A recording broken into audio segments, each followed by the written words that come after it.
Hello and welcome to day 111 of the Orthodox Study Bible in 1 Year podcast.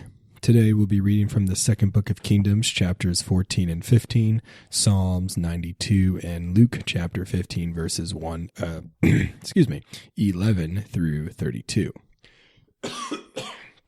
Let us begin with second book of Kingdoms, chapter 14.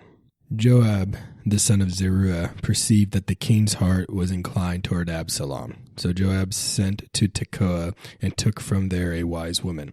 He said to her, "Now mourn and put on apparel for mourning. Do not anoint yourself with olive oil and be like a woman who is mourning for the dead a long time. Then go to the king and repeat the words I give you." So Joab put the words in her mouth. And as the woman of Tekoa spoke to the king, she put her face to the ground and prostrated herself and said, "Help me, O king, help me." Then the king said to her, "What troubles you?" And she answered, "Indeed, I am a widow. My husband is dead. Now your handmaiden had 2 sons, and the 2 fought with each other in the field, and there was no one to part them, but the one struck his brother and killed him. And now the whole family has risen up against your handmaiden and said, 'Deliver him who struck his brother, so we may execute him for the life of his brother whom he killed. We will destroy your heir as well.' So they will extinguish my ember that is left, and leave neither name nor remnant on the earth to my husband." Then the king said, "Go in peace to your house, and I will give orders concerning you." And the women of Tekoa said to the king, "My lord king, let the iniquity be on me and on my father's house. Let the king and his throne be guiltless." So the king said, "Who said this to you? Bring him to me, and he will no longer have influence over you."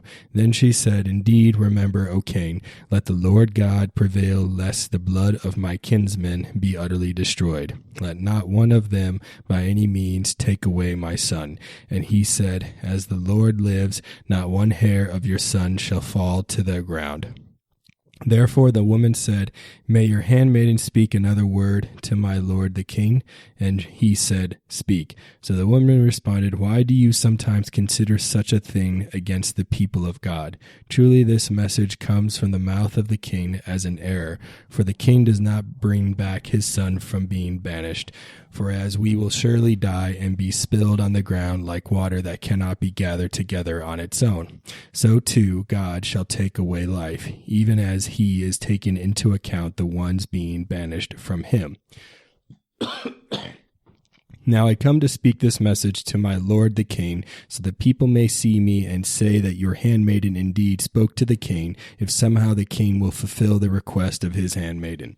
For the king will hear and deliver his handmaiden from the hand of the man who seeks to cast me and my son from the inheritance of God." And the woman said, "May the word of my lord the king be as an offering. For as an angel of the Lord, thus does my lord and king hear the good and the evil, and the Lord your God will be with you." Then the king answered and said to the woman, "Hide nothing from me that I ask of you." And the woman said, "Let my lord the king speak."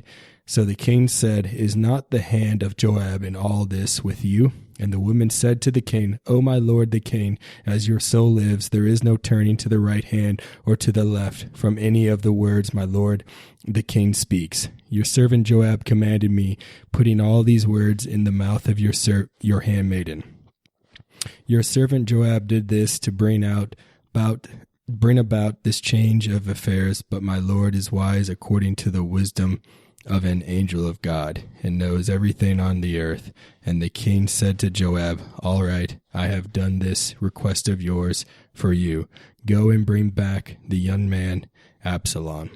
Then Joab fell to the ground on his face and bowed himself and blessed the king. And Joab said, "Today your servant knows that I have found favor in your sight, my lord king, because the king has fulfilled his servant's request." So Joab arose and went to Geshur and brought Absalom to Jerusalem.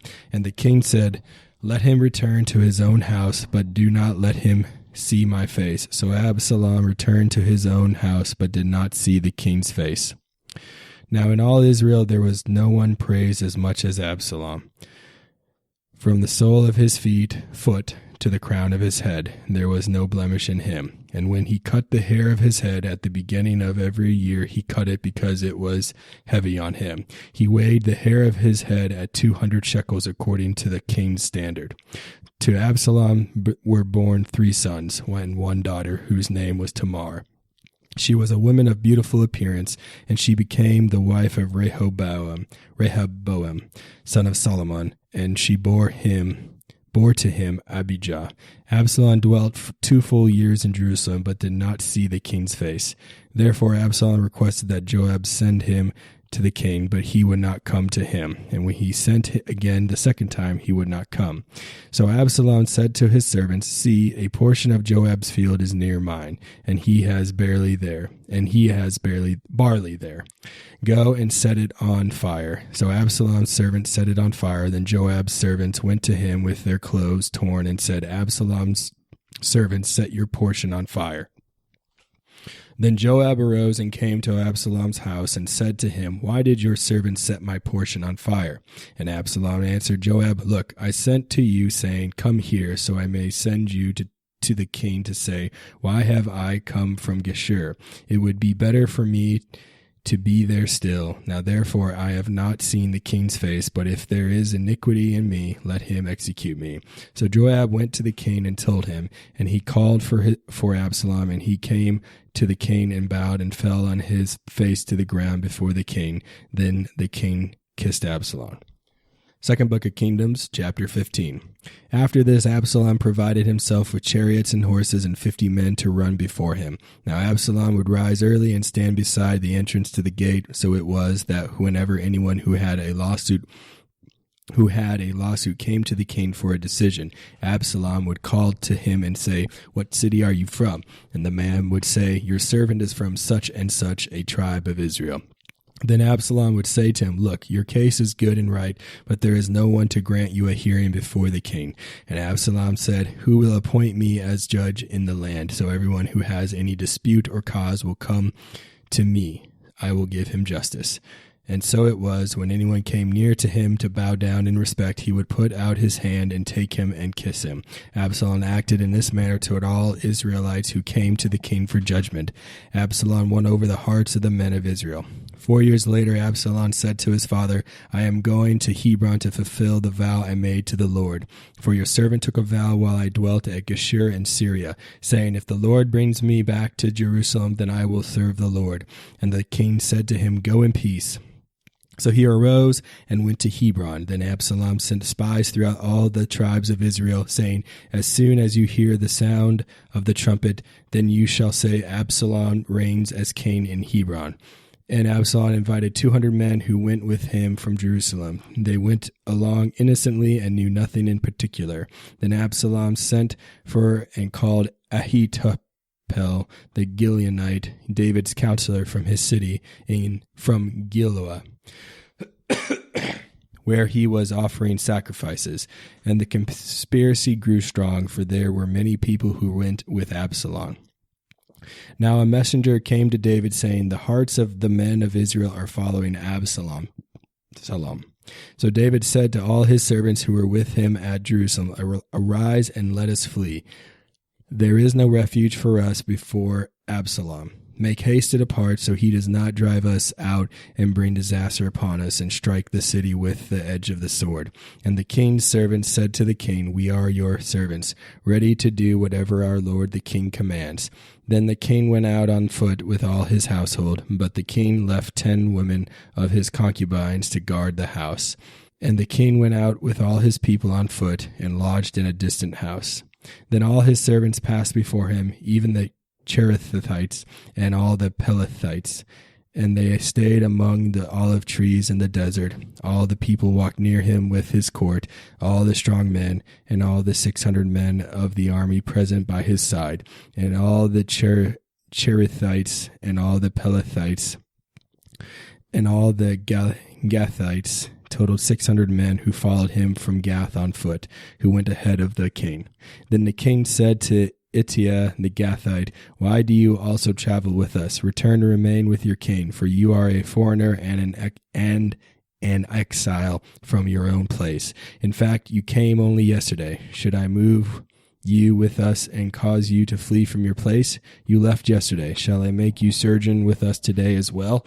For indeed I will go wherever I wish to go. So return and take your brethren back with you. May the Lord treat you with mercy and truth. And Attiah answered the king and said, As the Lord lives, and as my lord the king lives, wherever my lord the king goes, to death or to life, your servant will be there as well. So the king said to Attiah, Go and cross over with me. Then Attiah the Gathite and all his men and all the crowd who were with him crossed over. And all the country wept with a loud voice, and all the people crossed over the brook Kidron. The king himself crossed over the brook Kidron, and all the people crossed over toward the way of the desert. And there was Zadok and all the Levites with him, bearing the ark of the covenant of the Lord from Bethor. And they set down the ark of God, and Abiathar went up until all the people finished crossing over from the city. Then the king said to Zadok, Carry the ark of God back into the city. If I find favor in the eyes of the Lord, he will bring me back and show me both it and its majesty. But if he says thus, I have no delight in you, behold, here I am. Let him do to me as seems good to him. The king also said to Zadok the priest, Look, return to the city in peace along with your 2 sons, Ahimaaz your son, and Jonathan the son of Abiathar. Take notice, I will continue to wait in Araboth in the plains of the desert until word comes from you to let me know. Therefore Zadok and Abiathar carried the ark back to Jerusalem, and they remained there. So David went up by the ascent of the Mount of Olives and wept as he went up. His head was covered, and he went up barefoot. And of the people with him, each of the men covered his head and went up, weeping as they went. Then someone told David, saying, Ahithophel is among the conspirators with Absalom. And David said, Lord my God, defeat the counsel of Ahithophel. Now it happened when David came to the top of the mountain where he worshipped God, Hushai the Archite, David's companion, was coming to meet him with his robe torn and dust on his head. David said to him, If you go on with me, then you will become a burden to me. But if you return to the city and say to Absalom, Your brothers crossed over, and the king your father crossed over behind me. Now I am your servant, O king. Let me live as I was previously the servant of your father. So I will now be your servant. So reject the counsel of Ahithophel for me. Indeed, Zadok and Abiathar, the priests, will be there. So whatever you hear from the king's house, tell the priests. Indeed, Zadok and Abiathar have their 2 sons there with them, Ahimaaz, Zadok's son, and Jonathan, Abiathar's son. By them you shall send me everything you hear. So Hushai, David's companion, went into the city, and Absalom entered Jerusalem. Psalms 92. For the day before the Sabbath, when the earth was settled, the praise of an ode by David. The Lord reigns, he clothed himself with majesty. The Lord clothed and girded himself with power, and he established the world, which shall not be moved. Your throne is prepared from of old. You are from everlasting. The rivers, O Lord, lift up. The rivers lift up their voices because of the voices of their many waters. Marvelous are the billows of the sea. Wondrous is the Lord on high. Your testimonies are very much believed. Holiness is proper to your house, O Lord, unto length of days. Luke chapter 15, verses 11 through 32. Then he said, A certain man had 2 sons, and the younger of them said to his father, Father, give me the portion of goods that falls to me. So he divided to them his livelihood. And not many days after, the younger son gathered all together and journeyed to a far country, and there wasted his possessions with prodigal living. But when he had spent all, there arose a severe famine in that land, and he began to be in want. Then he went and joined himself to a citizen of that country, and he sent him into his fields and to feed swine. And he would gladly have filled his stomach with the pods that the swine ate, and no one gave him anything. But when he came to himself, he said, How many of my father's hired servants have bread enough and to spare, and I perish with hunger? I will arise and go to my father, and will say to him, Father, I have sinned against heaven and before you, and I am no longer worthy to be called your son. Make me like one of your hired servants. And he arose and came to his father, but when he was still a great way off, his father saw him and had compassion, and ran and fell on his neck and kissed him. And the son said to him, Father, I have sinned against heaven and in your sight, and am no longer worthy to be called your son. But the father said to his servant, Bring out the best robe and put it on him, and put a ring on his hand and sandals on his feet, and bring the fatted calf here and kill it, and let us eat and be merry. For this my son was dead and is alive again. He was lost and is found. And they began to be merry. Now his older son was in the field, and as he came and drew near to the house, he heard music and dancing. So he called one of the servants and asked what these things meant. And he said to him, Your brother has come, and because he has received him safe and sound, your father has killed the fatted calf. But he was angry and would not go in. Therefore his father came out and pleaded with him. So he answered and said to his father, Lo, these many years I have been serving you. I never transgressed your commandment at any time, and yet you never gave me a young goat, that I might make merry with my friends. But as soon as this son of yours came, who has devoured your livelihood with harlots, you killed the fatted calf for him.